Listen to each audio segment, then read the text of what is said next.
Esselatu vesselamu ala Resulina Muhammedin ve ala alihi ve sahbihi ecma'ine ila yevmiddin. Allahümme şrahli sadri ve yessirli emri vahlul ukdeten min lisani yefkahu kavli. Rabbim dilimizdeki, zihnimizdeki, yüreğimizdeki düğümleri çözsün. Vahyini bize açsın. Vahyini bize kolaylaştırsın. Kolayı bize kolaylaştırsın. Biliyorsunuz kolay olan İslamiyettir. Kolay olan cennete gidebilmektir. Allah kolayı kolaylaştırdığını söylüyor. Yani kolay olan fıtratı bozmadan, fıtrata uygun davrandığınız zaman cennete gidersiniz. Allah'ın rızasına uygun işler yaparak fesat çıkartmadığınız müddetçe cennete gidersiniz. O yüzden Allah, hatırlarsanız bu surenin başında şey demişti. Biz zorluk olsun diye bu vahiy zorluk olsun diye vermedik. O yüzden Kur'an ve hedef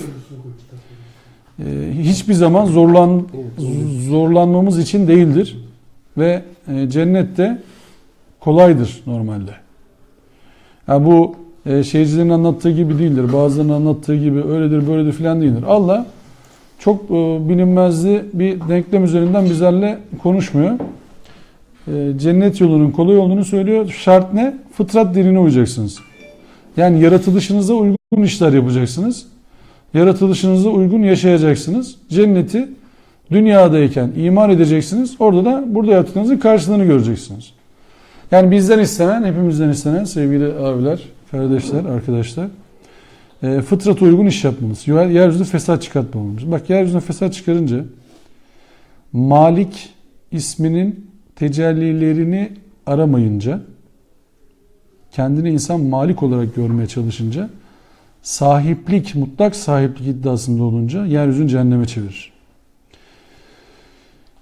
Estağfirullah. Elhakumut tekâsur hatta zürtün mekabir. Çokluk, çoğalma tutkusu. Nasıl bir tutku bu? Ya bu yüzden kabirleri bile saydınız. Kabirleri saymak ne demek yani? Kabirleri saymak şu demek değil. Gidip işte mezar taşlarını sayıyorsunuz da filan. O değil yani o iş. İşte bizim ceddimiz şöyle yapmıştı. Bizimkiler böyleydi. Biz şu kadar kalabalığız. Biz böyleyiz. Biz şöyleyiz. Halbuki bunların hepsi kabirdir. Bunların hepsi ölüdür. Buradan bir izzet beklenmez. Biz Kur'an-ı Kerim'den şunu biliyoruz. İzzeti arıyorsanız bu tamamı Allah'a ait olan bir kavramdır. İzzet ve şeref arıyorsanız bunun tamamı Allah'a aittir.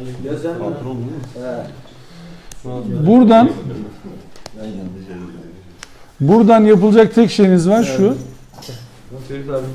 Otur. Ya buraya ya, nereye gidiyorsun? Ben anlatacağım abi. Ne dersin ya, ben de şunu anlatmayacağım. Tamam, buradan yapılacak şey şu. Bilmemiz gereken şey şu. Çünkü Kur'an bize onu söylüyor. Kella sevfe ta'lemun. Öyle değil. Ya bunu kesin bileceksiniz. Sümme kella sevfe ta'lemun. Devamında da bunu kesin göreceksiniz ki kella lev ta'lemune ilmel yakin. Hatta bunu yakın olarak göreceksiniz. Leteravunnel cahim. Yaşadığınız ortamı nasıl cehenneme çevirdiğinizi gördüğünüzde bunu fark edeceksiniz. O şeyde mesela o kabirlere girinceye kadar öyle. Mustafa Hoca'nın mıydı? Başka bir şeyden okudum. Ya şey yapmış, paylaşmışlar. Kabre varıncaya kadar oyalandınız diyor yani. Yok. Yani bu yani ölünceye kadar oyalandınız, çoklukla övünmek diyor. İşte övündünüz diyor yani. İşte çoklukla övündünüz. Bir de o biliyorsunuz Nebe suresinin sonunda nasıl seslenir insan? Yekunu ya leyteni kuntu turaba. Der ki ya keşke toprak olsaydım. Ne demek toprak olsaydım? Toprağın özelliği ne? Olsaydın da boğazları görmeyeydim. Hayır canım, bir şey mi? Üretken olsaydım yani. O manada. İşte bak kaç tane manası var. Yekunu ya leyteni kuntu turaba. Keşke toprak olsaydım. Yırtsaydık yani. Sorgudan uzak olsaydık. Toprak orada yok Bak, olmak manasında kullanmıyor İşte yani. öyle kullanabilirsin. Toprağın özelliği ne? Toprak en üretken olandır. En örtendir. Temizleyici olandır. Ya dünya geliş amacımız neydi bizim? Üretken olmaktı zaten. Değer üretmekti. Değer üretmezsiniz. Değer üretmemek mesela sizi rahatlatan bir şey değildir. Değer üretmediğiniz zaman şer üretenlerin oyuncağı haline geliriz. Şimdi yaşadığımız coğrafyaya bakın. Değer üretmedik. Birbirimize düştük. Fasık haber getirdiğinde doğru mu yanlış mı diye bakmadık. Aramızı açtılar. Umurumuzda olmadı. Allah tuğla gibi, birbirine geçmiş tuğlalar gibi olun dedi. Ciddiye almadık. Yapmadığımız şeyi söyledik. Ümmetiz dedik. İnanmadığımız şeyleri savunduk. Müslümanız dedik. Geldiğimiz noktada birileri girdi. Tek asker ölmeden binlerce insanımız ölüyor. Farkında mısınız şu anda? Onların tek askeri ölmeden. Sözüm ona Amerika büyük düşman, Rusya büyük düşman, İngiltere büyük düşman. Son 3 senede 4 senede kaç tane Amerikan asker öldü bu coğrafyada? Neredeyse sıfır. Kaç tane İngiliz asker öldü? Neredeyse sıfır. Kaç tane Çin asker öldü? Neredeyse sıfır. Kaç tane Müslüman öldü? Kaç tane Müslüman öldürdü? Şimdi bu nereden başımıza geldi diye soralım bakalım Allah'a. Allah bizim bunlara niye müsaade ediyor? Hadi soralım bunu. Yüzümüz varsa soralım Allah'a. Allah bunlara niye müsaade ediyorsun? Kur'an bize cevap vermiyor mu? Başınıza gelenler ellerinizle yaptıklarınız yüzündendir diye. Allah bize açık açık söylemiyor mu? Eğer aklınızı kullanmazsanız üzerinize pislik yağdırırız demiyor mu? Yunus suresi 100. ayet. Biz bunları yokmuş gibi sayıyoruz. Ondan sonra değer üretmiyoruz. Değer üretmeyince evde oturunca zannediyoruz ki biz düzeleceğiz. Evde oturup tesbih çekince zannediyoruz ki biz düzeleceğiz. Evde oturup böyle sadece Kur'an okuyunca, salih amel üretmeyince zannediyoruz ki biz düzeleceğiz. Sonra en kolay ne yapıyoruz? Ötekileştiriyoruz. Diyoruz ki ya bu Amerika var ya şerefsiz, İsrail hain, Çin böyle. Ya biz ne yapıyoruz? Önce kendimizdekini gösteriyoruz. Biz ne yapıyoruz? Sürekli parmak gösteriyoruz. Suçlu o. Suçlu o. Suçlu o. Ama 3 parmak bizi gösteriyor. İsmet Özel Bak bir parmak oraya, 3 parmak bizi gösteriyor sürekli. İsmet Özel diyor düşmanı gösteriyorlar, saldırıyoruz. Savaş bitti dedikleri anda bakıyoruz. Bütün yeniklerle aynı kışlaktaymışız. İşte bunu biz şimdi yanan bir coğrafyanın içerisindeyiz değil mi? Kavruluyor. Kavruluyor ve şu anda neyle seviniyor insanlar?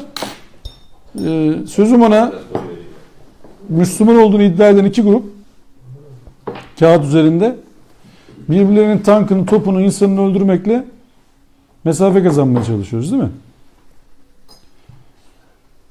Buraya nereden geldik diye sormazsak biz bu senaryoyu çok yaşarız. Türkçülük üzerinden, Kürtçülük üzerinden, Arapçılık üzerinden bunu okumaya devam edersek biz bu senaryoyu daha çok yaşarız. Daha beterlerini yaşarız.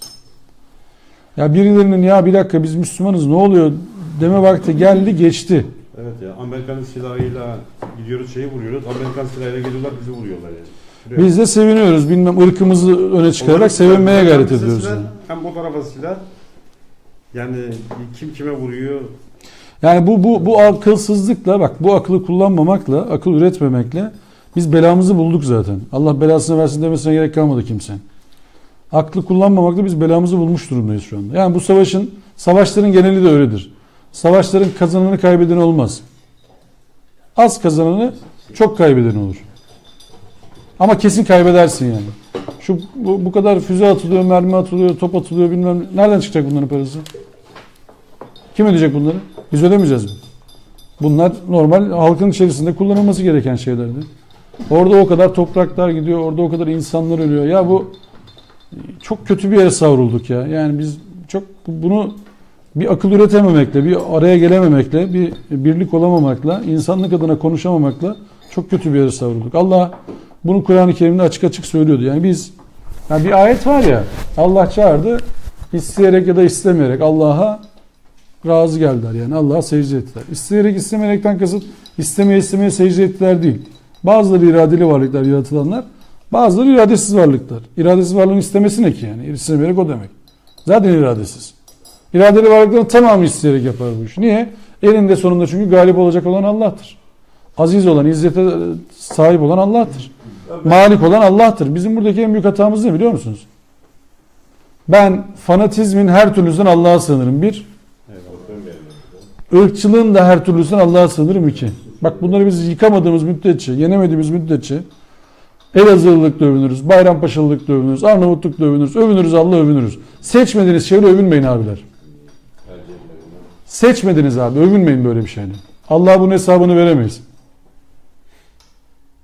Seçmediniz. Yani varsa aranızda öyle bir kabiliyeti olan gelirken ben bir form doldurdum, ben seçtim falan diyen varsa saygı duyuyorum. Buyurun övünün abi. Ama ne ananı seçtin, ne babanı seçtin, ne ırkını seçtin, ne memleketini seçtin. Neyinle övünüyorsun? Bu imtihanın içerisindesin. Böyle bir soru gelmiş. İnsan olduğunu unutma karşındakini. Böyle bir şey yok.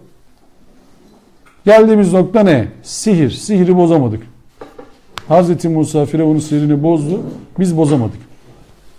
Bozamadığımız için biz düşman ürettik. Bozamadığımız için kendi kendimize düşman olduk. Eğer meşvereti biz öne çıkarabilseydik, adaleti öne çıkarabilseydik, liyakati öne çıkarabilseydik, merhameti öne çıkarabilseydik, emin olun bunlar olmazdı. Allah'ın kanunları değişiklik göstermiyor. Biz insanlığa şahit olmak üzere gönderilen ümmetiz değil mi Kur'an'a göre? İnsanlığa şahit olalım diye gönderildik. Yani Türkiye'deki, Mezopotamya'daki insanlara değil. İnsanlığa şahit olacağız. Neyle? Bunlarla adalet olmadan neyine şahit olacaksın ya? Bilim üretmeden neyine şahit olacaksın? Yani sizin Müslümanlarınız, coğrafyanızdaki Müslümanlar, coğrafyasındaki beyin profesörlerini anlatarak insanlığa şahit olmuyorsa, coğrafyasındaki üst düzey makine mühendislerini, üst düzey fizik mühendislerini anlatarak insanlığa şahit olmuyorsa, insanlığa söyleyecek neyiniz var? Yani insanlığın derdi bitti şimdi. İnsanlığın her şeyi çözüldü. Şeye mi kaldı iş? Sol elle yemek yemek şeytanlık mıdır nedir? O soruya mı kaldı insanlık şey? Ya geldiğimiz hale bak, ben bunları utanıyorum ya. Böyle bir şey olabilir mi ya? Ya Diyanet diye bir kurumumuz var. Geldiği duruma bak ya. Adam Mars'a araç gönderiyorum diyor. Bizim burada tartıştıklarımıza bak ya. Adamın bir tanesi çıkıyor diyor ki genç evlenmeyin. Kaynananı bilmem sulanabilirsiniz. Siz ne yediniz abicim siz? Siz hangi gübreyle beslendiniz siz ya? Siz beyninizi kim oraya indirdi sizin yani? Nasıl becerdiniz bu işi siz? Siz nasıl bu kadar emanete ihanet ediyorsunuz ya? Kaynaklar ortada yani sonuçta. Adamın gübresi belli yani. Bir de utanmadan arlanmadan onu da güzelce söylüyorlar. Diyorlar ki kardeşim ben bunu söylemiyorum ki kaynaklar böyle. Ya kaynağınız kurusun sizin ya. Ne kaynağı? Ya kaynağınız kurusun siz şaşırdınız mı ya? Siz ateist çıkarırsınız bu toplumdan. Başka bir şey çıkarmazsınız ya. Toplumun rahat %50'si ateistler size söyleyeyim. Ateistle de çıkmaz hocam. Türkiye'de toplumun %50'si rahat ateisttir ya. Ya bu ayıptır ya, bu günahtır ya. Allah'tan korkun ya. Ateistle de bir akıl mantık yürütüyor. Allah'tan korkun ya. Filmi seyreden var mı işinizde? Oh. Sen seyrettin. Sen seyrettin mi? Ben ilk kere seyrettim mi geçen? Bu ayet 114'ü okudunuz mu? 10 numara. Daha güzel. Ta 114. Zannetmiyorum. Dur bakayım. 114'e film daha var. 113'te mi kaldı? Arapça hitap olarak indirdik. Ondaki tüm uyarıları Okuduk. 110, Şeye geçtik 113 abi. bitti, 114'e geçtik. Okuduk abi bu Arapça. Hatta İsmail dedi ya. tamam işte. 114'ü okudunuz mu okumadınız mı? Son karar. Arapça bir hitap. Tabii bana ne okumak yok. Söylüyorum ama sen. 114 değil mi Ahmet? 113 oldu. 114'e geldik ya. 114'te durdu. Evet. Evet, o zaman 114'ten devam mı ediyoruz şimdi? Arkadaşlar. İyi haydi. Estağfurullah, siz buyurun. Kulaklarımız sizde. Kitap söyle şimdi artık. Çay dökerler diye ben de söylüyorum. Uygurca, kılıkımız. Şöyle küçük. Evet 115'te kaldık abi. Abi daha ne? 115 Abi 114 mü kaybedeceğiz? 114 Tamam, 114'ten başlıyoruz. Şimdi yani 114. ayetten başlıyoruz. Siz kaç diyorsunuz? 114. Tamam 115 ama geldik yani 114'ü bitirdik. 114 bitirdik. Acı Fethi gibi geç gelirsin. Ha yok. 114. Günler ortasında kaldık doğru diyorsun. Tamam. 114 evet. Evet, hayırlısıyla inşallah ayete 114. ayetten sureye devam ediyoruz. Ben öyle hatırladım. 114. ayet önemli bir kavram. Üzerinden yürüyor. Onunla başlayalım. Estağfirullah.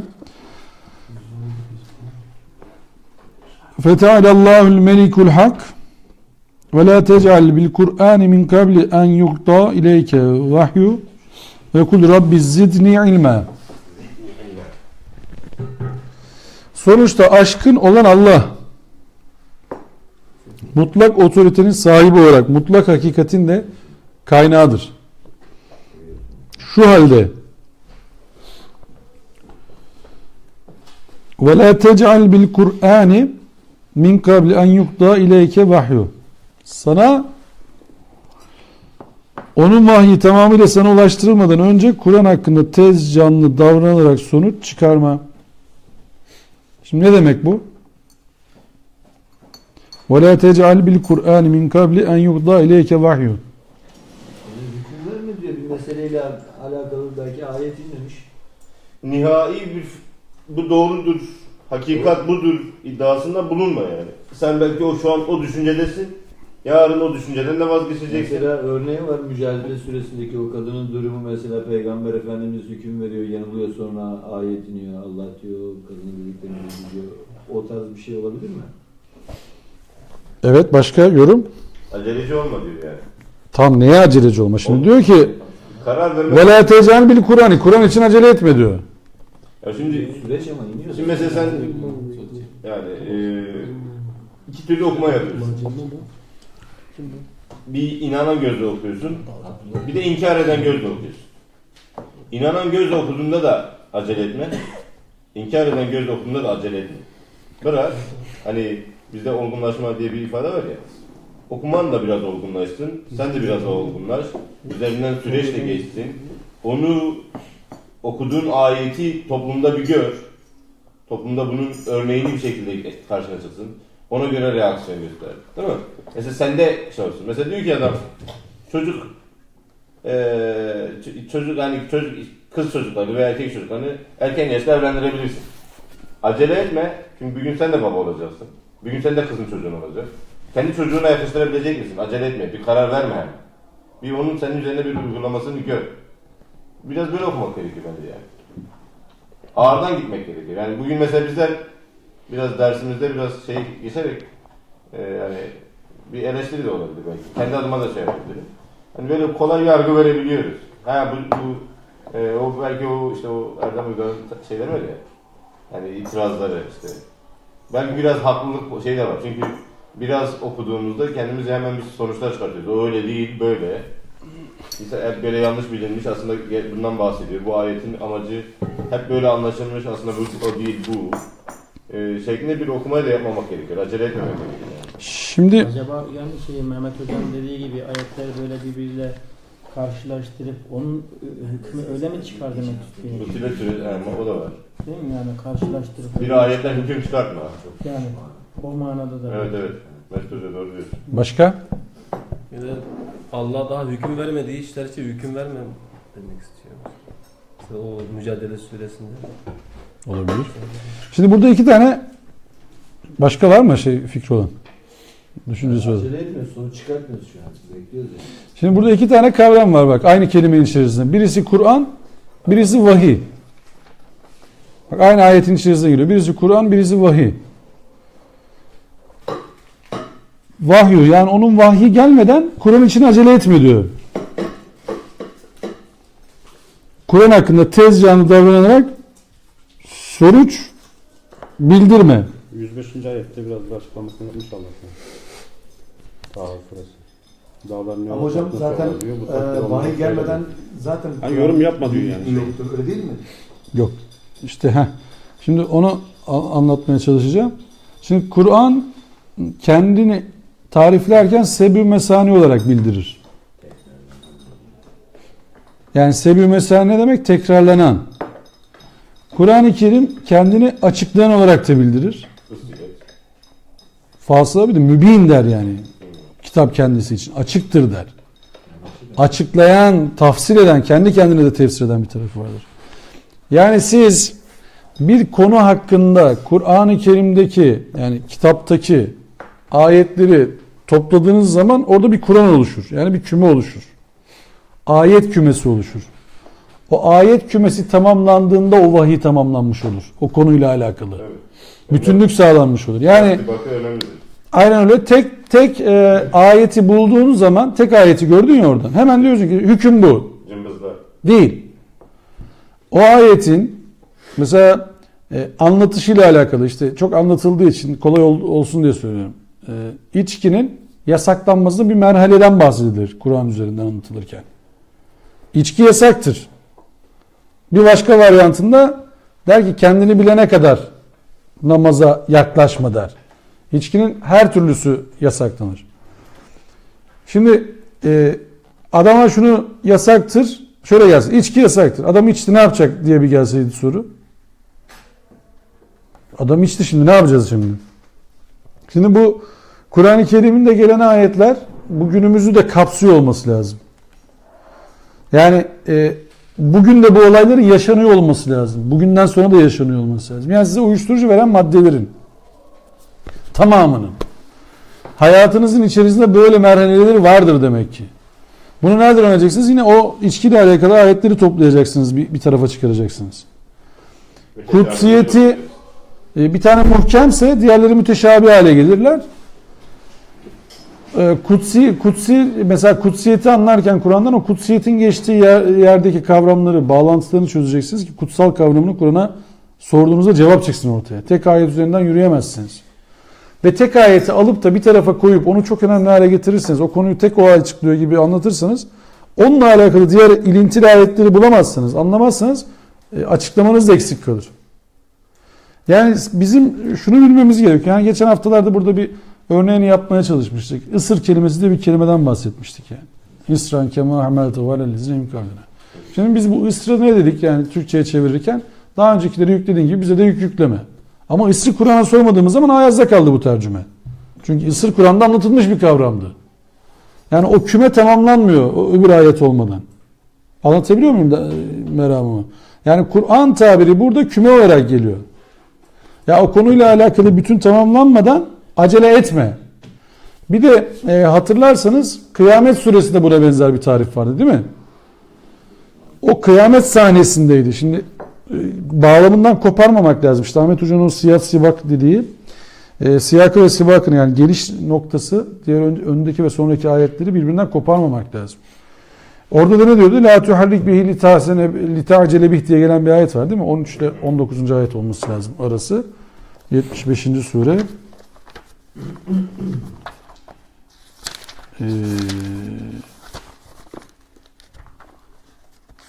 Müddessir'den sonra kıyamet evet. 16. La tuharrik bihi lisaneke li ta'cele bih inne aleyna ve cem'ahu ve Kur'ane. Şüphesiz onun toplanması da okunması da bize düşer. Yani toplama manasında oradaki Kur'an'da mesela. Yani toplama ve okunma. Yani sana okunacak olan ve toplanacak olan bir şey var. Yani acele etme dediği mesela şöyle değil. Yani bu mesela düz okusak burayı. Şimdi Kur'an-ı Kerim sana gelirken acele etme. Onun toplanması şey yapar. Bize düşer. Tamam o zaman sıkıntıya gerek yok. 23 sene sonra bunları uygulamaya başlarız demesi lazımdı. Ne zaman bitecek ya Rabbi bu Kur'an? 23 sene sonra biz artık yaparız. Bunları biz şimdi okuyalım yavaş yavaş. Hiç mücadele etmeye gerek yok gibi okunması lazım bu ayet. Çok böyle metin üzerinden gidersek. Haksız bir okum olur mu bu? Eğer acele etmeyeceksek Kur'an okunurken. Peki hocam bir şey daha kafama takıldı. Buyurun. Mesela bu içki yasakla ilgili ayetler diyorsun. Niye onlar hepsini bir yerde toplamamışlar? Olmaz işte. O da olmaz. Niye olmadığı da şöyle. Tamamen yeri yok ki hayatın zaman devam lazım. Sizin o konuyla alakalı yaşadıklarınız tek bir noktada sorun olmaz. Yani herhangi bir pozisyon tek bir noktada başınıza dert açmaz. Kelebek etkisi diye bir şey vardır ya genelde. Öyle bize anlatılan bir tabir var. Yani siz burada bir şeyi kaldırırsınız yerinden. Ta bilmem nerede büyük bir felakete sebebiyet verebilirsiniz onunla alakalı. Tek bir noktada şimdi içki okudum. Başka hayatın hiçbir manası yok o zaman ondan sonra. Hayatta içki diye bir kavram yok. Sadece içki babı açması lazımdı. Şöyle fıkıh kitabı değildir ki Kur'an. Yaşam kitabıdır. Hayatın içerisinden konuşur. Yani hayatın içerisinde yakaladığında o sizinle nasıl karşılaşacağınız değişik versiyonlarıyla önünüze serilir. Hazreti Musa'nın hayatı mesela Musa suresi olsaydı Hazreti Musa'nın hayatı anlatılsaydı. Namaz suresi olsaydı sadece namaz anlatılsaydı. Ama namazın nerelerde nasıl bir çözüm yaptığını surelerin içerisinde görürsünüz. Nerelerde nasıl çözümlere vesile olacağını yine surelerin içerisinde görürsünüz. Namaz vakitlerini niye mesela o durup dururken surede niye geliyor? Namaz vaktinde. Niye geliyor şimdi durup dururken? Şimdi mesela 113 okudunuz siz. Dediniz ki böylece biz bu vahyi Arapça bir hitap olarak indirdik. Ve ondaki tüm uyarıları, bütün boyutlarıyla ortaya serdik. Belki sorumluluk duyarlar ve bu mesajın onların fıtratlarında zaten var olanı hatırlatarak yeniden ortaya çıkarır diye. Sonra birden şey geliyor. Sonuçta aşkın olan Allah mutlak otoritenin sahibi olarak mutlak hakikatin de kaynağıdır. Biz buradaki mesela sahne gibi düşün. Hemen kamera o tarafa dönecek birazdan. Hazreti Adem'e gideceğiz. Burayla bir alakası olması lazım onun. Onların da farklı bir okuması var demek ki burada. Niye geldi Hazreti Adem durup dururken burada şimdi diye düşüneceğiz birazdan. Yani bu okuduklarımızla bir bağlantısı var bu işin. Hazreti Taha suresinin girişiyle Hazreti Adem'in başına gelenleri Allah bize anlatıyorsa bir sıkıntı var demek ki. Allah onu imtihan etmek üzere, ona zorluk çıkarsın diye o meyve ağacını vermedi demek ki. Onu anlayacağız birazdan. Anlatabiliyor muyum Meral Hanım? Yani biz orada şimdi şöyle... Hocam mesela dediğiniz bir film, kendiniz zaten açıkladınız. Bir filmde komple devamlı bir sahneye yönelmek. 90 dakika aynı yerde, aynı mekanda, aynı şeyde. O da olmaz yani. Halbuki Allah bize net anlatıyor. Diyor ki siz burada bu işi yaparken başka yerde başka şeyler oluyor. Evet. Sürekli yaratan bir Allah var. Sürekli başka senaryolar gerçekleşiyor. Allah senaryoyu yazmış ve insanlar rol seçiyor sürekli. O rollerin yaptıklarınız zaman da başınıza gelecekler de bu kitapta anlatılıyor. Biz sürekli seçiyoruz. Bir ortamla karşılaştığımız zaman, bir olayla karşılaştığımız zaman küfür edebiliriz, etmeyebiliriz. Müdahale edebiliriz, etmeyebiliriz. Kabullenebiliriz, etmeyebiliriz. Müdahale edip başımıza dert geleceğini hesap edebiliriz, etmeyebiliriz. Müdahale etmezsek başımıza iş gelip gelmeyeceğini hesap edip etmeyebiliriz. Sürekli seçim yapıyoruz, farkındasınız. Evet. Trafikte giderken sağa kırabiliriz, sola kırabiliriz. Kornaya basabiliriz, selektör yapabiliriz. Fren yapabiliriz, gaza basabiliriz. Sürekli seçim yapıyoruz. Evdeyken sürekli seçim yapıyoruz. İş ortamındayken sürekli seçim yapıyoruz. Ve Allah bizi mecbur kıldığı şey ne? Seçim yapmamız.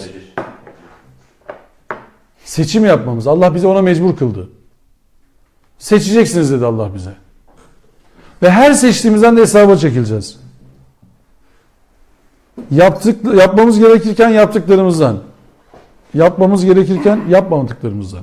Yapmamamız gerekirken yaptıklarımızdan. Yapmamamız gerekirken yapmadıklarımızdan. Kesin sorular bu. Kopya verin diyorsan sorular bu yani. Hayat bu. En azından Ve onu soruyu ezberlemişsin sen. Ve sen onu saf aklınla da Çözebilirsin.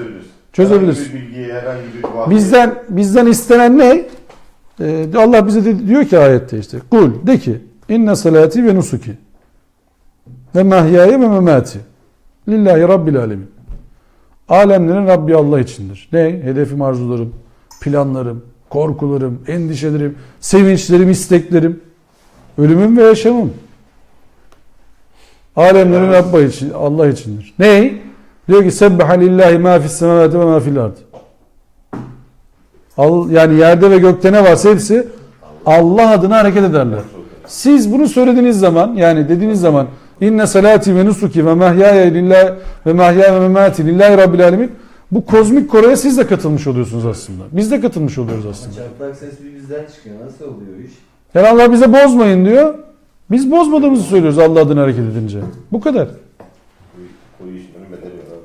Bu kadar yani. Allah diyor ki Allah adına hareket edin. Biz de diyoruz ki Allah adına hareket edeceğiz. Evet, Hazreti İsa'ya sorduğu gibi siz mi söylediniz? Tabii. İlah. Sen mi dedin diyor. Annemi ve beni ilah edinin diye. Ben de diyor yok. Tespih değil miydi yani o şimdi oradaki tespih Çek. Yani bu şu ayet gelse namazda okumama söyleyeyim. 114. ayeti okusa namazı kıldıran arkadaş dese ki ve kul Rabbi zidni ilmen. Duyduğunuz zaman sizin namazda ne demeniz lazım? Amin. Amin demeniz lazım en azından.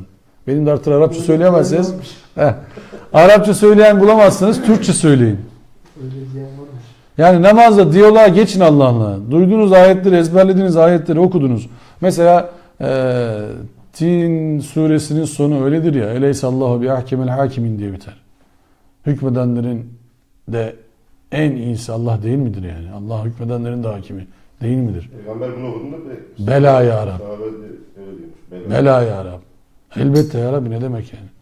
Olur mu öyle şey? Ve nahnu lehu abidun. Biz de bu yüzden sana ibadet ediyoruz. Yani siz şunu aklınızdan sakın çıkartmayın. Namaza durdunuz. Allah'la olan diyaloğunuzu yapıyorsunuz. Herhangi bir vakitte. Secdenizdesiniz, rükûnuzdasınız. Arapçanız bitti. Subhane Rabbiyel Azim, Subhane Rabbiyel Ala okudunuz. Bildiğiniz tüm dillerde Allah'a dua edebilirsiniz. Bildiğiniz tüm dillerde. Namazdayken mi? Namazdayken. Ya selam vermeden. Namaz, rükûdasınız, secdedesiniz. kıyamdasınız. Arapçanız bitti. Okuyabileceğiniz Arapçanız. Bildiğiniz tüm dillerde dua edebilirsiniz Allah'a. Allah'a dua etmek için aracı beklemeyin. Dil beklemeyin. Allah Türkçeyi de biliyor, merak etmeyin. İçimizden geçen Allah Kürtçeyi de biliyor, merak etmeyin yani. Uzun secdeleriniz olsun, uzun rükûlarınız olsun. İstediğiniz dille dua edin. Yaşlılarınıza da tavsiye edin. Sakın namazlarında dua etmekten vazgeçmesinler. Arapça bilmiyoruz vesaire diye üzülmesinler. Namazın sonra Şimdiki aklım olsa Allah rahmet eylesin, anneannem vardı. Ona derdim ki sen İtalyanca dua et derdim. Benim gördüğüm en iyi Müslümanlardan biriydi. Allah mekanı cennet etsin. İnşallah. 3 ay. Keşke ya şu andaki aklım olsa derdim sen İtalyanca namaz kıl. Boş ver dedim, takılma yani. Dua et derdim Allah'a istediğin dille. Uygurca, Çince. Nasıl istiyorsanız Allah'a dua edin. Namazlarınızı, rükûlarınızı, secdelerinizi uzatın. Sadece 3 kelimeye sıkıştırmayın. Allah o secde anında sizin ettiğiniz duaları biliyor. Allah'la aranıza engel koymayın. Edin dualarınızı yani. Çünkü Allah yeri göğü ve içindekileri bilir. Sizin kalbinizden geçeni bilir. Rabbinize riya olsun diye söylemiyorum ama içinizden geldiği gibi gözyaşıyla dua edeceksiniz. Türkçesi bunun yolu, Türkçe dua edin. Yani gerekenleri yapın, Allah'a duanızı edin, namazlarınızı ona göre kılın. Hayır, hiç alakası yok. Şeyi demem, yani Türkçe Fatiha okuyun filan demem çünkü okuyamazsınız. Mantıklı bir şey değil o yani. Çünkü her meal bir tariftir. Kur'an-ı Kerim Arapça metnini okursunuz, Fatiha'yı. Arkasından bildiğiniz sureden, ayetten alıntı yaparsınız, okursunuz. Ama içiniz coştu, Allah'a dua edeceğim, Arapça bilmiyorum diye üzülmeyin. Edin abi duanızı. Önünüzde hiçbir engel yok. Yani başarabiliyorsanız, eviniz müsaitse, böyle Kur'an-ı Kerimler varsa, biraz büyük gözleri sıkıntılı olanlar da var aramızda. Açık Kur'an-ı Kerim'i önünüze okuyun, oradan bir sayfa, öyle devam edin namazınıza, bir şey olmaz yani. Allah'la irtibattasınız, unutmayın. Ben çok yapıyordum onu ya. Allah'la irtibattasınız, unutmayın yani. Allah'a dua edin, unutmayın yani. Ama ben böyle alıyordum, kitabı açıyordum. Şeyde. Hiç geri durmayın yani. Bir de okuyunca Ben rahat bir şeyle okuyorum. şahit hocam bunu. Bekir'e şahit 2 sayfa okuyorum falan. Arada sayfayı çeviriyorum, tekrar kameti bağlıyorum. Önemli olan ne? Sizin Allah'la o andaki yaptığınız sözleşmedir yani önemli olan. Yok, inerken bırakıyorsun. Abi yani Veya işte yanındaki komodin yüksek, oraya bırakıyorsun. Evet. Şeyde hiç komedilere de bırakmıyorlar. Direkt Mekke'de mesela direkt adam secde ettiği yere bırakıyordu. Tekrar alıyordu, tekrar okuyordu öyle. Şimdi biz Ben çok olmuşum yani. bizim Uygurlu kardeşlerimiz var biliyorsun. Doğu Türkistan bölgesinden bizim mekanımızı şereflendiren kardeşlerimiz var. 2 tanesi sağımda oturuyor. Onlarla biz esma dersi yapıyoruz biliyorsunuz. Bir tur daha başladık. Allah ömür verirse. Geçen hafta bir Gafur ismini bitirdik. Bu hafta Ala ismine geçeceğiz inşallah. Şimdi Ala ismi ile alakalı kısa bir şey söyleyeyim. Mesela yere konulur mu Kur'an diyor ya bazı arkadaşlar, kardeşler. Kime göre yer, kime göre gök? Burası çok garip bir konu yani. Allah'a göre yer, Allah'a göre gök neresi onu bilen varsa Kur'an-ı Kerim'i oraya koyunca ne olur? Kur'an-ı Kerim'i oraya koyunca ne olur onu konuşmak lazım. dinledim o Allah ismini. Mesela şunu sormak lazım. Siz şimdi 5 katlı bir binada oturuyorsunuz değil mi? Üst kattaki tavana koydu. Herkes tavana koydu şeyi. Ama benim ayağımın altında kaldı Kur'an. Ne yapacağız şimdi? Herkes duvara koydu Kur'an-ı Kerim'i. Astı böyle. Ben de 10. katta oturuyorum. Ne yapacağız şimdi? Sen 10 tane, 9 tane Kur'an'a bastın yani üstüne. Öyle mi olacak? Yani Kur'an'ı eğer zihniniz varsa, Kur'an'la beslenen insanlarsanız onların hepsinin göstermelik olduğunu bilirsiniz. Sizin yere koymamanız gereken ne var biliyor musunuz bir tek? Allah'ın vahyi var sizin yere koymamanız gereken. hocam Allah'ın vahyini kalbinizden başka, zihninizden başka yere koymayın. Onu yere düşürmeyin. Allah'ın vahyine göstereceğiniz en büyük saygı odur. Göstereceğimiz en büyük saygı odur. Yoksa Kur'an-ı Kerim'i almışsın böyle, yatmışsın, kalkmışsın filan. Vay kafir oldu filan, hiç alakası yok. Kur'an-ı Kerim var mı hepinizin elinde? hocam bir de Var cebimize koyuyoruz. kusura bakmayın. Benim Kur'an'la mushaf Farkı da. Evet. Yani şimdi kitabın içerisine girince mi mübarek oluyor bu? Şimdi Öyle. kağıdın içerisine, kitabın içerisine, mukavvanın içerisine girince mi mübarek oluyor? Burada olmuyor mu? Burada da aynısı yazıyor. Metinse burada da aynısı yazıyor. Hafız var bunun içerisinde. Sıkı, hiç şaşırmıyor. Her gün aynı ayetleri okur sağ olsun. Ne zaman açsan. Zımba gibi şey var adamda. Hafıza var. Sürekli aynı ayetleri aynı şekilde gösteriyor. Ne yapacağız şimdi bunu? Çok affedersin, tuvalete giriyorsun, bilmem nereye giriyorsun, her tarafa giriyorsun. Ne oldu bugüne kadar şeyler? Teorilerin hepsi güme gitti. Ben Ferit abi yarınki derse beklerim inşallah. Teorilerin hepsi güme gitti. Kur'an-ı Kerim'le oraya gidilmez, buraya gelinmez. Yorum burada aynı olması. Telefonunuzda varsa, telefonunuzda çok affedersiniz, sokakta bilmem nerede ihtiyacınız oluştu. Giriyor musunuz, girmiyor musunuz? Girmez mi hocam? Ne oldu? Bununla da girdiniz şimdi. Yarın ders var. Olmuyor mu burada yani? Sıkıntı yok.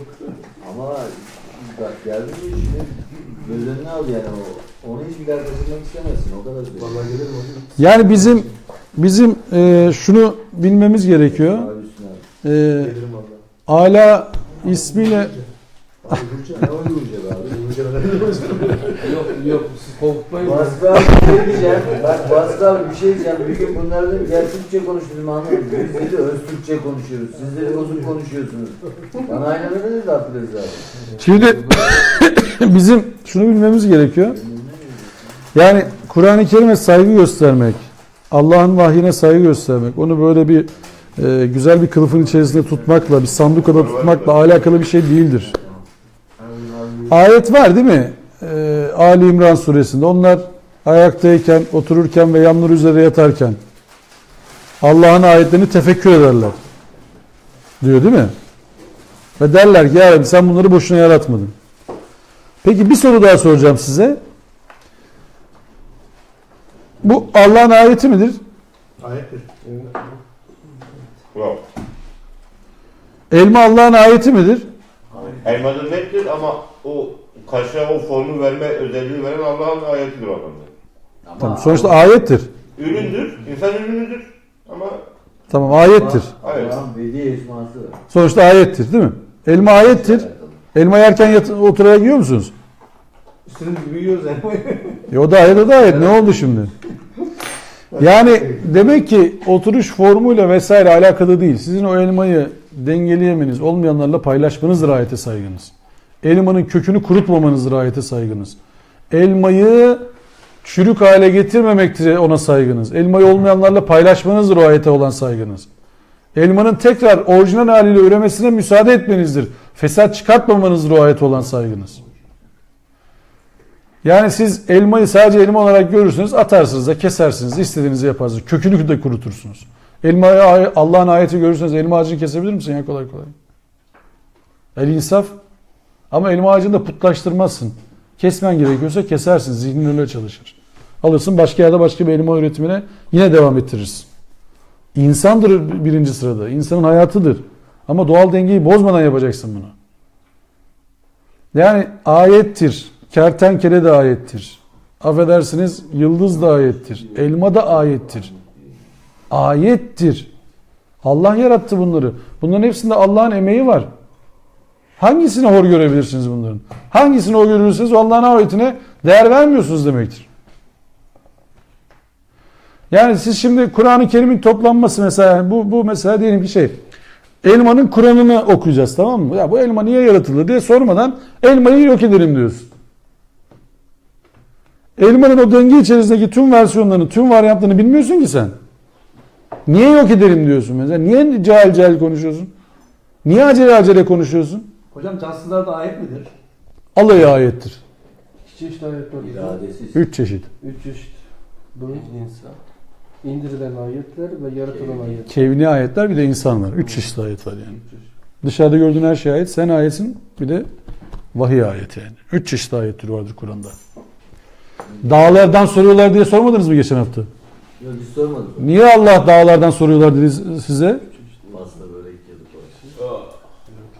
Siz poğaçadan soruyordunuz. Ortadan söylüyorum. Sen Hem adam- dedim hazırlama sen fazla adam diye. yiyor. Biliyorum ben yani. Yani dağlardan sor. Niye dağlardan sorar insan sizce? Konuştuğunuz geçen hafta girmeyeceğim oraya. Yani ayettir. Merak eder insan ya. Ya bu yıldızlar nasıl oluyor? Ayettir. Merak eder. İnsanın merakını elinden almayın. Allah'ınızın aşkına din anlatırken insanları merak etmekten geri tutmayın. İnsanları hayret etmekten geri tutmayın. İnsanın hayretini elinden alırsan insan kalmaz geriye ya. İnsan nasıl hayret etmez? İnsan nasıl merak etmez? Böyle bir şey olur mu? İnsan nasıl merak etmez? Yani bilim dediğiniz şeyin gelişmemesinin birinci şartı hayreti ortadan kaldıracaksınız. Merakı ortadan kaldıracaksınız. Bunları ortadan kaldırın, bilim gelişmez. Görüyoruz zaten yani. Adam ne diyor? Ya Mars'a gidiyorlar. Ne gidiyorsunuz? Ver diyor 10 bin dolar, ben anlatayım sana.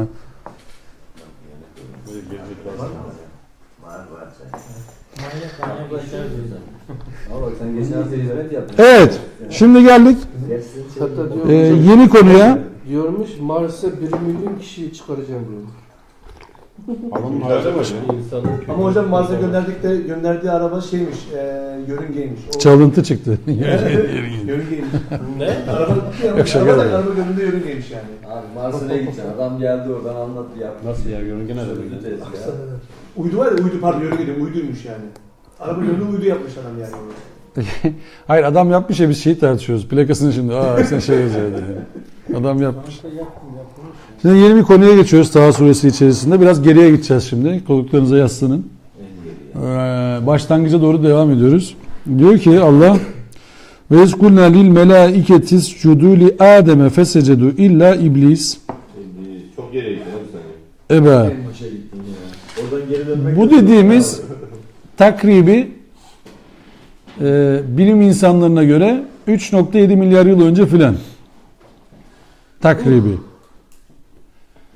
Bilmiyorum aranızda 3.7 milyar yıldır beklediğini fark eden var mı? Dünyaya geleceğim diye. Ulan ne kadar uzun oldu filan deyip dünyaya gelen var mı bilmiyorum aranızda, ama bu anlatılan nokta takribi oralara filan gidiyor. Yaratılışla alakalı bir noktadayız. Diyor ki Allah ve doğrusu biz Adem'e her şeyden önce talimatımıza yok ya, biz bir ayet atladık o zaman, dur. Tamam, velakat, tamam. Bismillah. Velakat ahidna ila Adem'e min kablu fenusiye ve lem necid lehu azma. Ve doğrusu biz Adem'e her şeyden önce talimatımıza uygun bir fıtrat nakletmiştik. Fakat o buna yabancılaştı. Dolayısıyla biz onu bu hususta kararlılık sahibi bulmadık. Şimdi bak, 114 ile 115'i beraber okursak, Evet. 114 ile 115'i beraber okursak, bu vahyin tamamlanması, yani Kur'an'ın oluşması kısmını Adem'le beraber okursak, Adem'in yabancılaşmasının sebebi ne çıkar? Yani vahiye yabancılaşmış yani. Okumaması yani. Kur'an tamamlanmadan, yani o konu hakkındaki tam bilgiye sahip olmadan acele kavramlara, Evet. acele kararlara yönelmesi. Ya konunun künhüne vakıf olmadan derler eskiler. Yani konunun içeriğini... Orada da değildiniz. Orada da değildik. Aynen. Bilmediğiniz konu hakkında da yorum yapıyorsunuz. O konu hakkında niye peşine düşüyorsun sen zaten o işin? Biz Adem'e, yani insana, Adem olayları yaşarken Adem yanında değildik. bak şimdi biz diyor ki biz Adem'e her şeyden önce talimatımıza uygun bir fıtrat nakşettik. Şimdi bunu alın Rahman suresine dönün. Rahman suresinin o muhteşem girişine dönün. Er-Rahman allemel Kur'an halakal insan allemahul beyan. Önce Rahman Kur'an'ı öğretti, insanı yarattı, beyanı öğretti. yalama tersimiz. Şimdi bak, Allah burada ne dedi? Biz Adem'e uygun bir fıtrat naklettik. O Rum suresi 30'da ne diyor Allah? Tanışamaz mısın?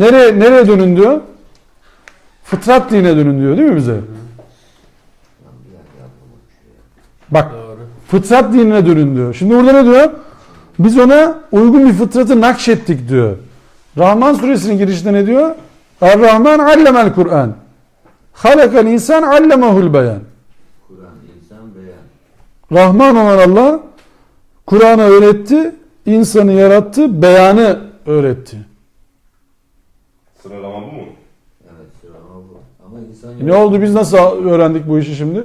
Kur'an okumayı öğrendin mi diye soruyoruz adama. Ya Kur'an sana zaten nakşedilmiş hemşerim, yani neyi öğrendin diyor. Sen fıtratında zaten bu var, sen fıtratına dön diyor Allah. yazdım. Anlamadım ki. Yavaş Yavaş bir anlamadım. İşte Bir yerde. İsmail abi. Neyi takip edeceğimi Zaman tüneline girdik de burada Muhammed Aleyhisselam diyor, birden Adem Aleyhisselam'a gidiyor. Şimdi bak ne dedi Allah burada? Ve doğrusu biz Adem'e her şeyden önce talimatımıza uygun bir fıtrat nakşettik. Buradaki Adem, takdir edersiniz ki Adem'in tamamı. Tüm Bütün insanlar. insanlık. İnsanlık.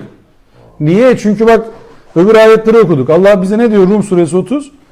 Fıtrat dinine dönün diyor. Değil mi? Demek ki o ilk başta biz de almıştık onu yani. Rahman suresi girişi nasıl? Er-Rahman allemel Kur'an. Rahman olan Allah Kur'an'ı öğretti. Halakal insan. İnsanı yarattı. Allemehül beyan. Bunu da ifade edebilme yeteneği verdi. Sanki burada Adem ifadesi doğrudan Hazreti Adem'e giden bir şey değil sanki. Onu dedim ya işte. Adem İnsanlık değil mi? Yani Adem dediğimiz zaman bir Adem. Aynen öyle. Yani, Hocanın açıklamasını okuyalım. yani Araf hoca Adem'e diye şey yapmış da çevirmiş de. Hani özel sonra kelime yazmış. Evet. Evet doğru. 8 şey gibi almış oluyor. Meleklere secde etmeye emrettik dediğin Yok burada bahsettiği sanki insanlık. İnsanlık evet. Araf 11 açıyoruz. Direkt Hazreti Adem'in kendisi değil. Adem'in çocukları olarak insanlık. Hocanın isim olarak yazmasından diyorsun. Evet. Hoca Hazreti Adem diye yazmış. Adem'in Yok, çocukları- Adem diye yazıyor. Hazreti diye bir kavram yok. Adem orada zaten ama. Kelime o ya. O zaman Adem Aleyhisselam diyelim. Yani Tamam. Hazreti değil de onu kastetmiş. Yok. Mealde Adem yok. Bak şimdi. Meal diyorum. Bak kısı. Arapçasında. Arapçası Adem işte Adem. Tamam. Biz de kullanıyoruz Adem'i yani. Arapçası ne diyor bak. Allah, Velegat Allah. ahidna ila Adem. Şimdi bu Adem'e şey diyemezsin. Hazreti Adem falan diyemezsin buna. Ondan sonraki Adem ne diye geçiyor ondan sonraki ayette? onu sonra ayette bağladığımızda Li Adem'e işte. Yani. Aynı Adem. Yine Adem yani. Li Adem. Adem için. İkisinde mesela Adem oğlu diye geçiyor. Adem oğlu diyor. Tam o da parantez işte ama. İlkinde yok ama. Tamam o da Adem öbüründe parantez oğlu. Şimdi parantez oğlu. Parantez gelmiş yani parantez oğlu. Şimdi bak 11. ayet. Bahsettiği o yabancılaşma sadece Hazreti Adem'in de. Değil. Yani bizim Hazreti Adem'le birlikte bize verilen. aynen vahye yabancılaşmamız, Kur'an'a yabancılaşmamız yani. Aldığımız bir hakikatin bir parçasını hakikaten kendisi zannetmemiz. İnsan nisan ile mağludur diyor deniyor ya eski. Aynen öyle. İnsan Yani unutmaya yatkın yani. Peki hocam orada bir nokta Adem Aleyhisselam'da kitap gelmiş mi? kitap gelmeyen peygamber olmaz ya. Adem Aleyhisselam'ı peygamber kabul edersiniz. Allah'ın vahyinin tabii hepsini geçmiş. Tabii. Ne gelmese nasıl peygamber olacak? Nasıl peygamber Sana olacak? birkaç kelime indirdik diye öyle bir Kaç kişi vardı o zaman ya? Ya kişi çok önemli değil de sayısı. Değil hayır. İşte Allah- Vahiy varsa o vahyin iletileceği insan olması lazım. Yani Vahiy yoksa niye peygamber olsun? Peki şey olmasın. İlk ruha üfledikleri diyelim yani. O Hocam herhalde bir ayda Ama bu inmedi denli oradan. o kadar telefona böyle büyük değil herhalde değil mi? Yani Kur'an Tek olsa yani konuşacağım yapacağım da yapamıyorum gibi şimdi. herhalde. her şey farazi bir şey olur ama insan yabancılaşmasaydı böyle şey olmasaydı acaba Resul Peygamberlere gerek kalmaz. Hatırlatır ya zaten. Zikirdir ya Kur'an. Hatırlatmadır zaten bak bizdeki iş. Biz uzaklaşıyoruz sürekli. uzaklaşmasaydı diyelim ki Uzaklaşmasaydı diyemiyoruz uzaklaşıyor. İnsan öyle bir var. Uzaklaşıyor yani. Olurdu Bir de ama uzaklaşıyor öyle mi? uzaklaşmasaydı, fıtrata uygun yaşasaydı Ondan ne kitaba ihtiyacımız kalır ne peygambere. Ama Kitaplı peygamber. formatımız uzaklaşmaya Yatkın. yatkın, hatırlamaya yatkın, kendimizi zorlamaya yatkın ve değer üretmeye yatkın. Zorlarız. İsmail abi anlaşılmayan bir şey oldu mu? Son toparladın mı en sonu? Anladım. Tamam. Araf suresi 11. Doğrusu sizi yarattık sonra sizi biçimlendirdik. Ardından meleklere dedik ki Ademoğlu lehine emre-i amade olun. Hemen emre-i amade oldular. Şimdi Araf 11 bu. Hoca şöyle açıklama yapmış. Neyse tamam oku o zaman. Kur'an'ın tamamında Adem'in kıssası Ademoğlu'nun kıssasıdır. Burada tüm insanları içine alan bir fıtrat sözleşmesinin dile getirildiği hatırlatılmaktadır. Onlar ki Allah'a verdikleri söze sadakat gösterirler ve fıtrat sözleşmesini ihlal etmezler. Ra'd suresi 30. 28'de okusana gitmiş. 30 mu dedim ben? 20 diyecektim. Niye 30 dedim ben ki? Neyse. 20. Onlar ki Allah'a sadakat gösterir fıtrat sözleşmesini ihlal etmezler. kaç 28 mi? 20. Ra'd suresi 20. Oku 28'i okuyun yani. Ahmet hocam bir istedi yani. Bir istek yaptı. Okuyunca ne olmuş? İşte onlar iman eden ve kalpleri Allah'ın vahyi ile tatmin olan kimselerdir. Bakınız akleden kalpler yalnızca Allah'ın vahyi ile tatmin olur. Şimdi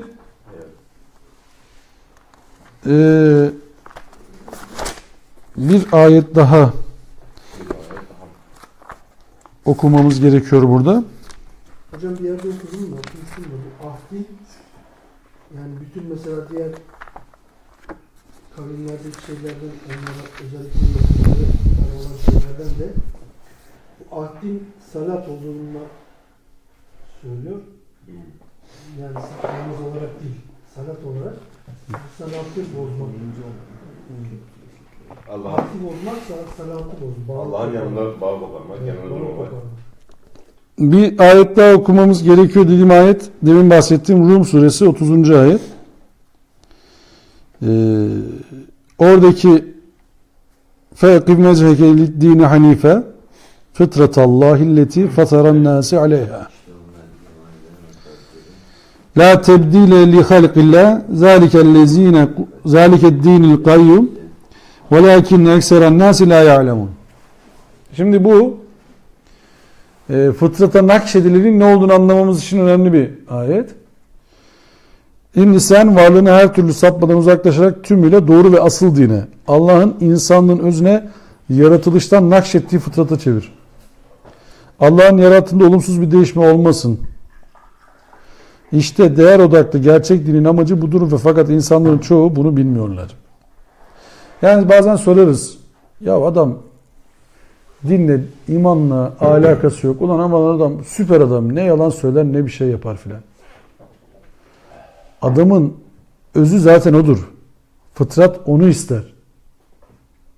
Fıtratın yaptığı, söyledi yani fıtratın içinden geleni yaptığı zaman doğruyu yapar adam. Ondan sonraki ayeti bilirsin. لَقَدَ خَلَقْنَا الْاِنْسَانَ فِي اَحْسَنِ تَقْوِيمٍ. Biz insanı güzel kıvamda yarattık diyor değil mi Allah? Güzel kıvam o nakşedilen fıtrattır zaten. Biz insanlar olarak fıtrattan uzaklaşınca ne oluyor? ثُمَّ رَدَتْنَاهُ اَسْفَلَ سَافِلٍ. Sefilden daha sefil oluyor. O insan suresinde şey diyor ya hani insan henüz adam anılmaya değer bir şey değilken.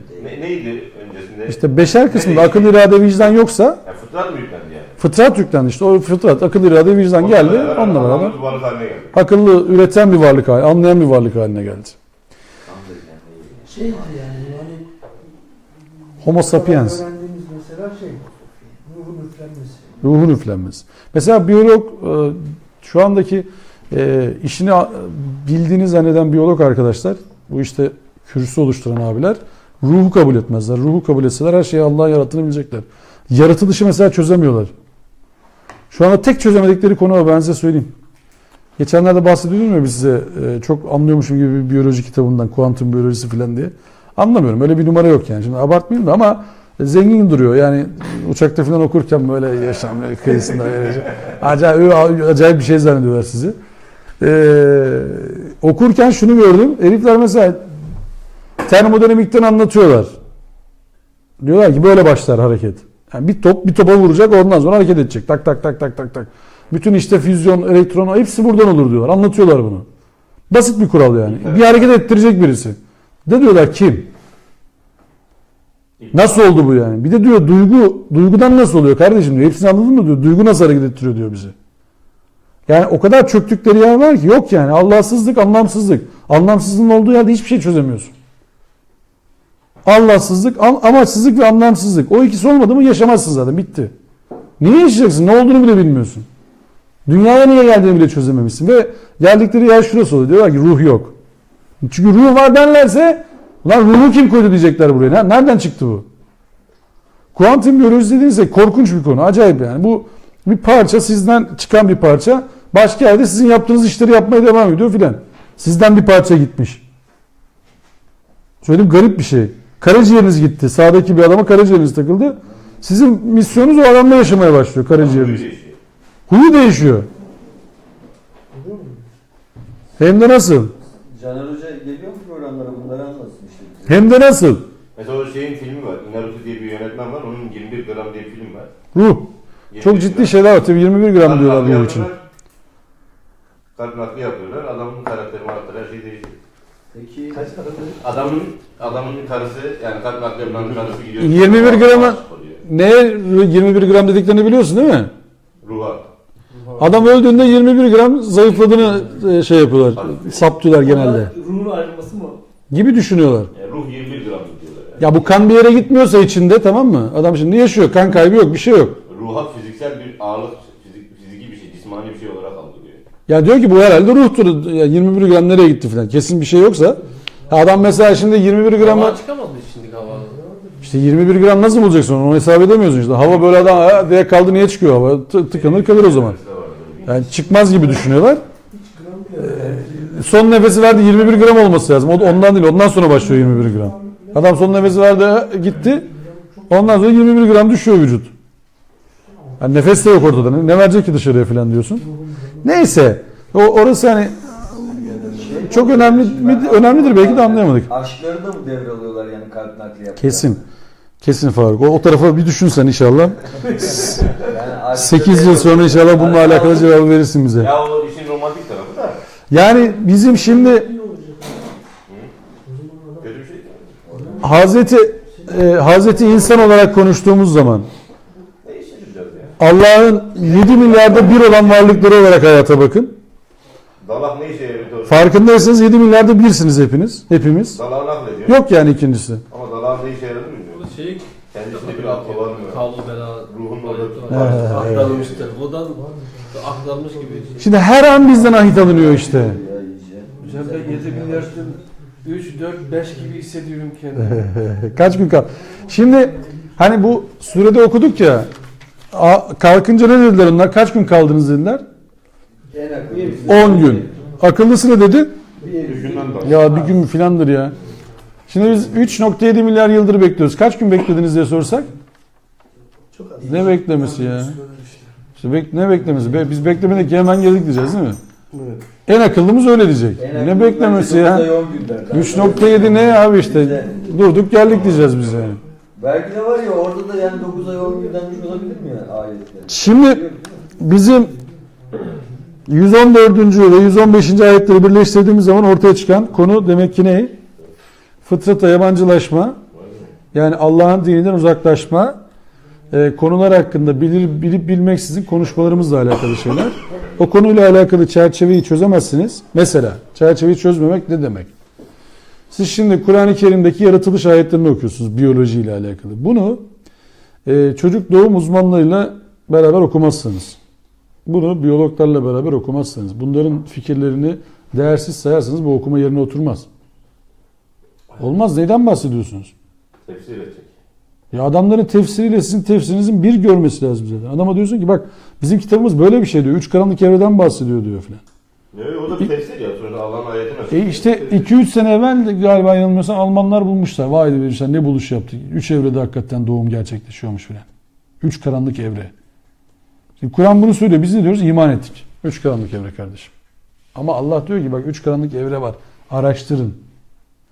Allah ne kadar az iman ediyorsunuz mu diyor. Ne kadar az tefekkür ediyorsunuz mu diyor. Gerçekten sayı olduğu apaçık ya şeyden. 1400 yıl önce. Allah şöyle demiyor bize farkında mısınız? Dedim inanın demiyor. Diyor mu? Aklı etmiyorsunuz diyor. Akledin diyor. Kendiniz diyor. Akledin, araştırın diyor, tefekkür edin diyor.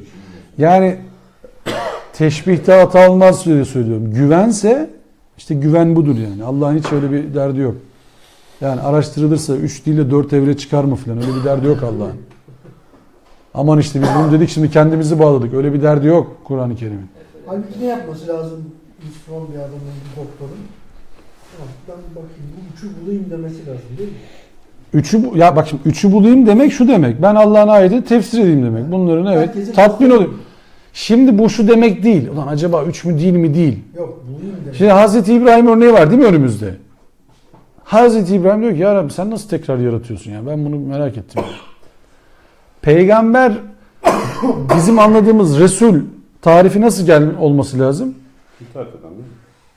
İtaat ediyor yani. Allah'tan vahiy alıyoruz kardeşim yani. Ne demek? Allah diyorsa doğrudur deyip hemen İnanmadın mı diyor Allah Teala. diyor ki ne yani tatmin olmadın mı sen?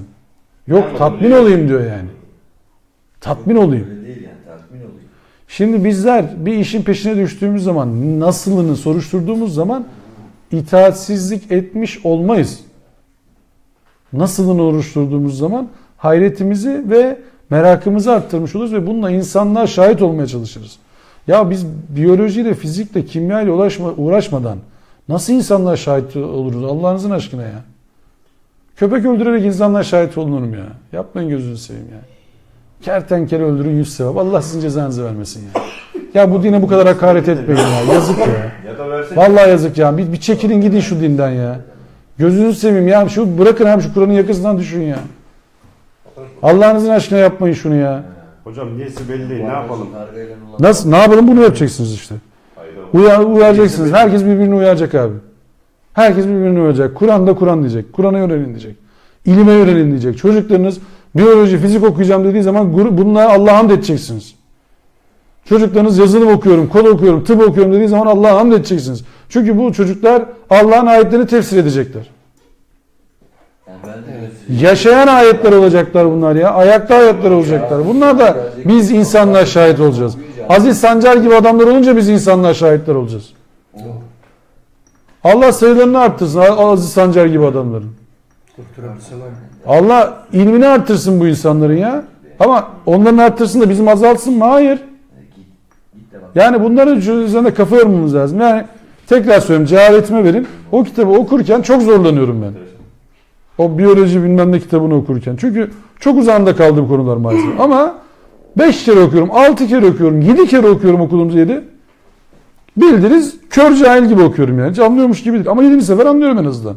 Bazen 6'ya düşüyor. Bazen denk gelirsem 3 falan oluyor. Not alıyorum yanına. Şu ayeti anlamamışsınız falan diye. Hocam yani fark etmez okurum. Okuyor da ama beyin gözünün önünü almamız lazım da o yüzden yani elbisemizi satarak da çocuklarımızla okutmamız lazım ya. Burada iyi bir yer. Okutmamız lazım yani. Mümkün değil ya. Bizim bak çocuklara şimdi mesela şunu yapabiliriz abi. Kömür yardımı bilmem ne yardımı filan. Bak bunların hepsi yapılabilir. Ama okuyan çocuğa yapacağınız yardım bunların yerini tutmayabilir. Çünkü okuyan çocuk o kömürün yerine başka alternatif bir ısınma sistemi bulur. Bütün herkesi ısıtır. Yani bizler bak madenlerle ilgilenen çocuklarımızın olması lazım. Alternatif enerjilerle ilgilenen çocuklarımızın olması lazım. Yani bu Kur'an kurslarının bir an evvel buralara evrilmesi lazım. Bir an evvel Kur'an kurslarında bu çocuklarımız yine kalsın. Ama bunlar birisi gitsin dişçi olsun, birisi gitsin madenci olsun, birisi gitsin biyolog olsun, birisi gitsin beyin profesörü olsun. Yine Kur'an kursunda yetişsin bu çocuklar. Ben Kur'an kursları kapatılsın demiyorum. Ama buralara evrilsin. Sadece ezber için gerek yok. Benim oturduğum Semit'te yani benim çocuğumda Semit dediği semt Türkçe malini veriyor. Evet. Sabah yabancılığı var. Yani öğlenci sabahçı diye böyle şey ayırıyor ama yani şey yetişmiyor. Yani sınıflar yetişmiyor. Evet. Ama camiler bomboş. Civarında birkaç tane Kur'an kursu var. Yani böyle camilerde niye okumaz bu çocuklar ya? Geçsinler sınıf yapsınlar. Kardeşim orada okusun bu çocuklar. Ne var yani? Nasıl sınıf yetmiyor? 3000 tane cami. Ne yapıyorsunuz lan? Sabah namazından öğlen namazına kadar bomboş duruyor cami. Bomboş. Ne yapıyorsunuz kardeşim camide? Ne yapıyorsunuz yani? Çocuklar geçsin orada okusun. Ne var yani? Biyoloji okusunlar. Müzik okusunlar ya. Gitar çalsın çocuk camide. Ne olur yani? Ne olur abi? Ben İmam Hatip'te okurken kurmuştuk. Biz biraz onu diyeyim. En şeyi o herhalde uygunu. Bize baktılar bizden bir şey olacak gibi değil dediler. Siz bir tane kurun da koro kurun da bir Çanakkale marşı falan söyleyin. Bir şey yapın. İlahi milahi olmaz sizden böyle Karamanlık türküsü falan söyleyin dediler bize. Bir tane çocuk var dedi ben udiyim dedi. Ud çalabiliyorum dedi tamam bizim sınıfta. Ondan sonra tamam dediler sen udunu getir bunlara şey yap. Sen birisi patatesci, birisi dolmuşçu, öbürleri biz işte semtin adamlar hiç alakamız yok. Var acayip. Çocuk bak şimdi çocuk şeyi aldı, udu aldı tamam mı? Şimdi çalıyor böyle tıngır tıngır yapıyor. Diyor ki bu sesleri okuyacaksınız dedi. Diyoruz tamam olur. Hayda da hoyda da biz Kahraman türküsü okuyoruz. Diyor ki olmuyor bak bu sesten okuyacaksınız diyor. Tıngır tıngır yapıyor bir şey. İbrahim diye bir kardeşim vardı Allah selamet versin. Neyse bir yerden sonra alıştık hakikaten. O çalıyor ya duruyoruz, hızlanıyoruz, o bir şeyler yapıyor falan. Baya koro olduk yani. Biz Kahramanlık türküsü okuduk okul ayağa kalktı. Hem de mescitte okuduk. Olacak işte devrim yaptık yani okulda. Mescitte bir şey yok. Kahramanlık türküleri okuyoruz. Hayda yine de şalvarıyor aman filan. Ya yapın kardeşim çocuklar enstrüman çalsın abiler. Ne olur ya Allah aşkına ya. Camide çalsın abi, ne olur gözünüzü seveyim ya. Burhan'ı bir kursa götürüyoruz. Senin doyarsan Ceza gitti. Birisinden sıcak Bir tane bir kursa götürüyorum. Bu hafta başladık. Şimdi ilk olarak gidiyor. Sınıfta 12-16 yaş arası şeyler. İşte 7. sınıfa giden de varmış. 9'a giden de varmış falan. Diyor ki baba diyor hepsi diyor biliyorlar diyor. Bir tek bilmeyen bu. Değil. kodlama. Kodlama. Ha diye bir ha, şey. evet evet evet. Ondan sonra Evet. öğretmen demiş sen niye bilmiyorsun, bir şey yapmadın mı? Yok demiş bize hiç göstermediler. Nerede okuyorsun demiş. Burada demiş İmam Hatip'te okuyorum. Herhalde demiş İmam Hatip diye size göstermedi. Şu rezilliğe bak. Kodlama ne? Bilgisayar abi. Yazılım şey. Ve şu andaki bütün şöyle devriliyor. Code is poetry mi?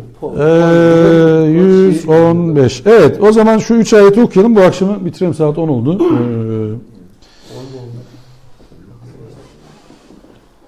Bismillah. 116. ayet. Ve iz kulna lil melaiketi iscudu li Adem'e fesecedu illa iblis eba. Fekulna ya Adem'e inne haza va'dun leke aduvun leke ve li zevcike fe la yuhricennekuma minel cenneti feteşka inne rabbeke ella tecu'a fiha ve la ta'ra ve enneke la tezme'u fiha ve la ta'talha. 4 ayet okumuş olduk. Hani melekleri Adem oğlu için emre amade olun dediğimiz zaman onların tümü hemen emre amade olmuştu. Fakat sadece iblis yüz çevirmişti. Buradaki Emre Ahmet'e sadece şahsa değil mi? Fıtrata. Secdenin yorumu demin Araf suresinden 11. ayet okuduk ya. Secde burada emre amade olmak manasında çeviriyor hoca. Yani ona öğretilenler. Niye? Çünkü biz oradan sonra Tabii orada bilgi birikimi o insanın yüklediği. Onları biliyoruz diğer ayetlerden. Diğer ayetlerde daha da net çıkacak oradan. Fakat Bu melekleri burada herhalde yasa diye anlamak lazım ya. Sadece iblis buna Evrendeki yasalar. Evrendeki yasalar. karşı çıktı. Bunun üzerine biz de ey Adem demiştik. İşte bu sana ve eşine tarifsiz bir düşmanlık beslemektedir. Dolayısıyla onun sizi bu has bahçeden çıkarma girişimlerine karşı dikkatli olun. Hatta çok dikkatli olun. Yoksa bedbaht olursunuz. Zira aklından çıkarma ki burada aç değilsin, açık değilsin. Yine unutma ki burada ne susuzluk çekersin ne de sıcağa maruz kalırsın. Şimdi insanın demek ki Niye susuzluk çekmiyor? İçinde bir çeşme var diyelim. ya bulunduğu bir bahçe, has bahçe yani. Niye susuzluk çekmiyor? İçinde bir Bahçe var. çeşme var. Susuzluğu çekmiyor. Niye sıcaktan etkilenmiyorsun? Çünkü tepesinde ağaçlar var, gölge yapıyor. Çay var mı peki? Şey de var. Yok, herhalde. Yoksa geçmiş olsun. Yani demek ki bizim şuradan Deneriz ver. Süre bağlı, bir şey yaparız. tarifsiz düşmanlık besleyenlerin derdi ne? Açık olur ama. Yani bilgi sahiplerine tarifsiz düşmanlık besleyenlerin derdi ne? Bilgiyi kıskanmaları. Onlara o bilginin verilmesini kıskanmaları. Onlarla mesela arasında bir ünsiyet kurmaktansa şunu demeleri. Ya kardeşim o bilgi verilecekse bari bana verilseydi. Ona niye verildi? O bilgi ona veriliyorsa bana da özel bir bilgi verilsin demeleri. Biz bunun Kur'an'da farklı varyantlarını okuyoruz değil mi? Mesela müşrikler ne diyorlar? Ya kardeşim kitap verilecekse bize de verilsin. Niye sana verildi? Zaten sen de peygamber niye cevaplamamış? Yani bu nasıl bir şey? Böyle. Sen diyorsun ki ona niye verildi ki peygamberlik? Bana da verilseydi. Bana da özel kitap verilseydi. Hatta sofra istemediler mi? Evet. Yani bilgiye verilen makama verilen Ne deniyor? Bizim hocamız biliyor. Sen kimsin? tabii özel kul. Bizim hocamız biliyor. Şimdi işte şeytanlaşma dediğimiz şey diye böyle bir ötekileştirme, mutlak bir problem insan için. Ötekileştirme. Yani Kur'an buna şeytan diyor. O sizin kafanızdaki, zihninizdeki bilgiye karşı, hakikate karşı, iyiliğe karşı yaptığınız kine yine size vermemek için diyor ki şeytan. O sizin içinizdeki kötü benlik, ayartıcı. Ayartıcıların hiçbiri seni Allah'la ayartmasın diyor ya Kur'an. Hani gurur kelimesinin peşine düşmüştük ya. Evet. O kavram onun kavramı. gurur kelimesinin peşine düşmüştük ki aldatıcı, aldanma. Biz ne yapıyoruz? Gurur duyuyoruz sürekli. Onunla gurur duydum, bununla gurur duydum. Yahu Ne diyorsun? Kur'an diyor ki gurur duymayın, biz diyoruz ki vallahi gurur duydum ya. Öyle bir anlattı ki. Hay ya. Hakikaten öyle oldu. Hocam sen de gurur duyuyoruz yani. Hocam gerçekten yani. Aldanıp duruyoruz yani. Tıraş makinesi hocam. Hoca diyor ki gurur duymayın. Hocam sen. Allah razı olsun hocam. Sen de gurur duyuyoruz hakikaten filan. Bir devam ediyoruz yani. Kardeşim gururu Hocam- anlattın da yerine ne buldun? Hakikaten öyle değil mi yani? Hocam anlatıyorsun. Çıkarttığında bana bir şey söyleyin. Gururu çıkarttın. Hamd edeceksin Allah'a kardeşim. Hamd edeceksin Allah'a. Yani biz şimdi mesela sürekli hoca camide gibi oldu yani. Hoca anlatıyor. Gurur demeyin ha falan diyor. Vallahi hocam gurur duydum. Çok güzel anlattın yemin ederim sana ya. Hakikaten güzel anlattın yani. Yani biz kelimeleri yerinden ettik. Kur'an kelimeleri yerine koydu. Kur'an kelimeleri yerine koydu. Bak hamd.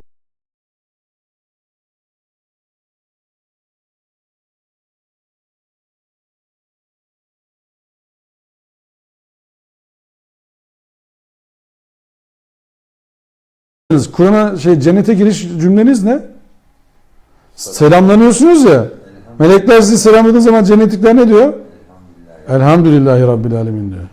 Tamam o zaman gururun yerine Allah'a hamdolsun ki birbirimizi tanımışız. Yani diyeceksin ki mesela ayet Yunus suresinde de öyle ya. Diyor ki ve ahiru davana elhamdülillahi Rabbil Alemin. Biz ders bunu bitiriyoruz değil mi?